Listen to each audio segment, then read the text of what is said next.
So I'm here to tell you that we have a problem with boys, and it's a serious problem with boys. Their culture isn't working in schools, and I'm going to share with you ways that we can think about overcoming that problem. First, I want to start by saying this is a boy, and this is a girl, and this is probably stereotypically what you think of as a boy and a girl. If I essentialize gender for you today, then you can dismiss what I have to say, so I'm not going to do that. I'm not interested in doing that. This is a different kind of boy and a different kind of girl, right? So the point here is that not all boys exist within these rigid boundaries of what we think of as boys and girls. And not all girls exist within those rigid boundaries of what we think of as girls. But in fact, most boys tend to be a certain way and most girls tend to be a certain way. And the point is that for boys, the way that they exist and the culture that they embrace isn't working well in schools now. How do we know that? The 100 Girls Project tells us some really nice statistics. For example, for every 100 girls that are suspended from school, there are 250 boys that are suspended from school. For every 100 girls who are expelled from school, there are 335 boys who are expelled from school. For every 100 girls in special education, there are 217 boys. For every 100 girls with a learning disability, there are 276 boys. For every 100 girls with an emotional disturbance diagnosed, we have 324 boys. And by the way, all of these numbers are significantly higher if you happen to be black, if you happen to be poor, if you happen to exist in an overcrowded school, all right? And if you are a boy, you're 4 times as likely to be diagnosed with ADHD, attention deficit hyperactivity disorder. Now, there is another side to this, and it is important that we recognize that women still need help in school, that salaries are still significantly lower even when controlled for job types, and that girls have continued to struggle in math and science for years. That's all true. Nothing about that prevents us from paying attention to the literacy needs of our boys between ages 3 and 13. And so we should. In fact, what we ought to do is take a page from their playbook, because the initiatives and programs that have been set in place for women in science and engineering and mathematics are fantastic. They've done a lot of good for girls in these situations, and we ought to be thinking about how we can make that happen for boys too in their younger years. Even in their older years, what we find is that there's still a problem. When we look at the university, 60% of baccalaureate degrees are going to women now, which is a significant shift. And in fact, university administrators are a little uncomfortable about the idea that we may be getting close to 70% female population in universities.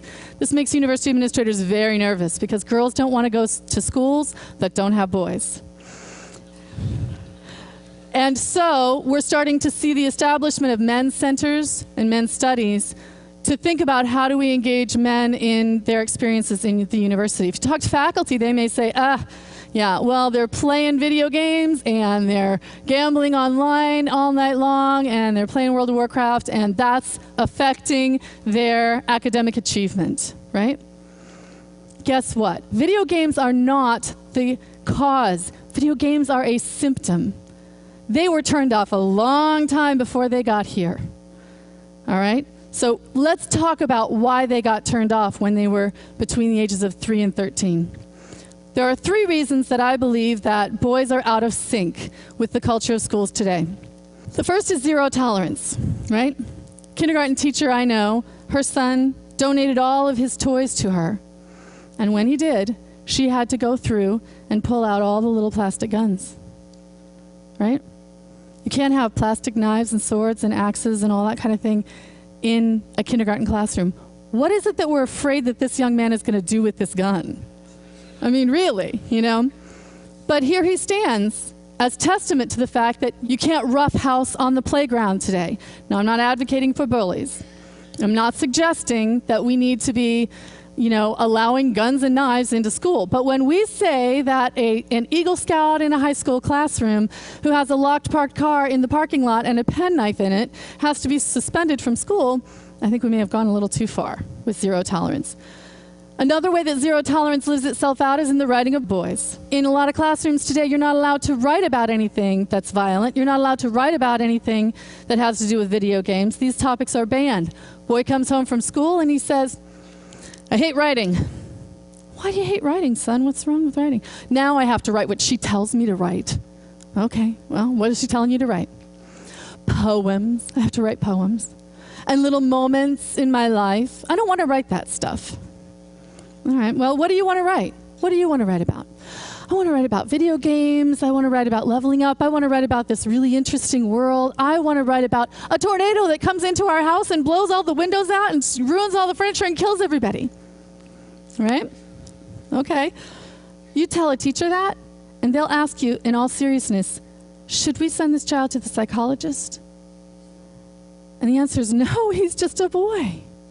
He's just a little boy. All right? It's not okay to write these kinds of things in classrooms today. So that's the first reason, zero tolerance policies and the way they're lived out. The next reason that boys' cultures are out of sync with school cultures, there are fewer male teachers. Anybody who's over 15 doesn't know what this means, because in the last 10 years, the number of elementary school classroom teachers has been cut in half. We went from 14% to 7%.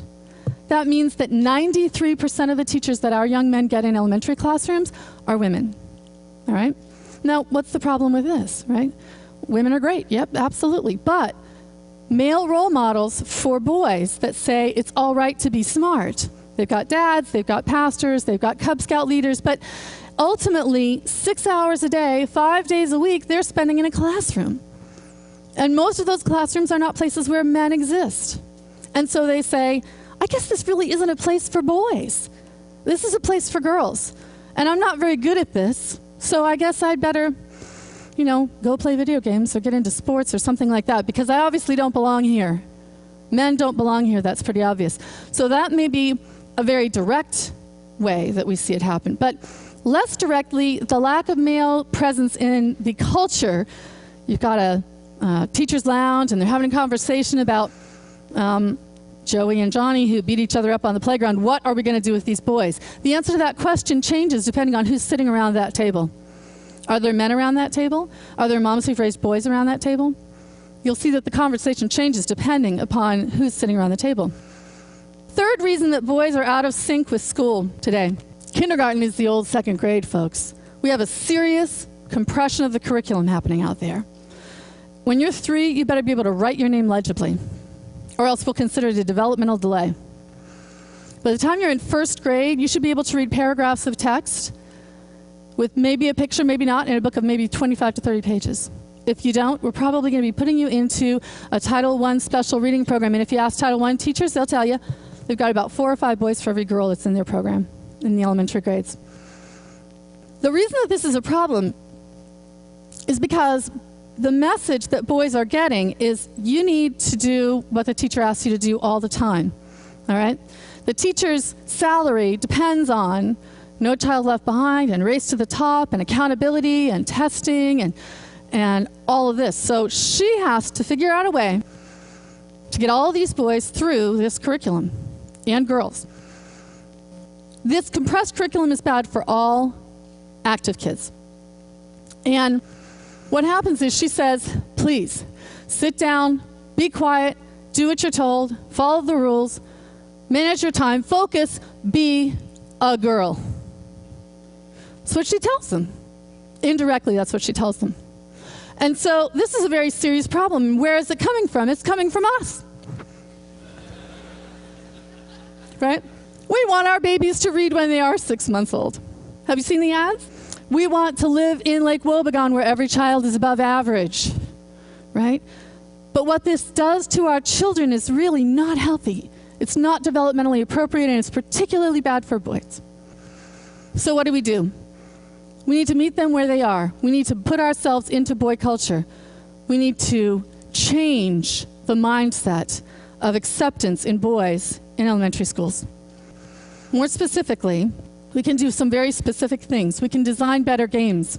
Most of the educational games that are out there today are really flashcards, right? They're glorified drill and practice. They don't have the depth, the rich narrative that really engaging video games have, that the boys are really interested in. So we need to design better games. We need to talk to teachers and parents and school board members and politicians. We need to make sure that people see that we need more men in the classroom. We need to look carefully at our zero tolerance policies. Do they make sense? We need to think about how to uncompress this curriculum if we can, trying to bring boys back into a space that is comfortable for them. All of those conversations need to be happening. There are some great examples out there of schools that the New York Times just talked about. A school recently, a game designer from the New School put together a wonderful video gaming school, right? But it only treats a few kids.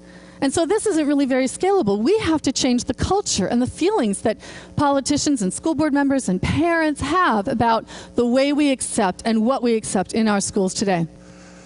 We need to find more money for game design because good games, really good games, cost money, and World of Warcraft has quite a budget. Most of the educational games do not. Where we started, my colleagues, Mike Petner, Sean Vashaw, and myself, we started by trying to look at the teachers' attitudes and find out how do they really feel about gaming? What do they say about it? And we discovered that they talk about the kids in their school who talk about gaming in pretty demeaning ways. They say, oh yeah, they're always talking about that stuff. They're talking about their little action figures and their little achievements or merit badges or whatever it is that they get, you know, and they're always talking about this stuff. And they say these things as if it's okay, but if it were your culture, think of how that might feel. It's very uncomfortable to be on the receiving end of that kind of language. They're nervous about anything that has anything to do with violence because of the zero tolerance policies. They are sure that parents and administrators will never accept anything. So we really need to think about looking at teacher attitudes and finding ways to change the attitudes so that teachers are much more open and accepting of boy cultures in their classrooms. Because ultimately, if we don't, then we're going to have boys who leave elementary school saying, well, I guess that was really just a place for girls. It wasn't for me, you know, so I've got to do gaming or I've got to do sports. If we change these things, if we pay attention to these things and we re-engage boys in their learning, they will leave the elementary schools saying, I'm smart. Thank you.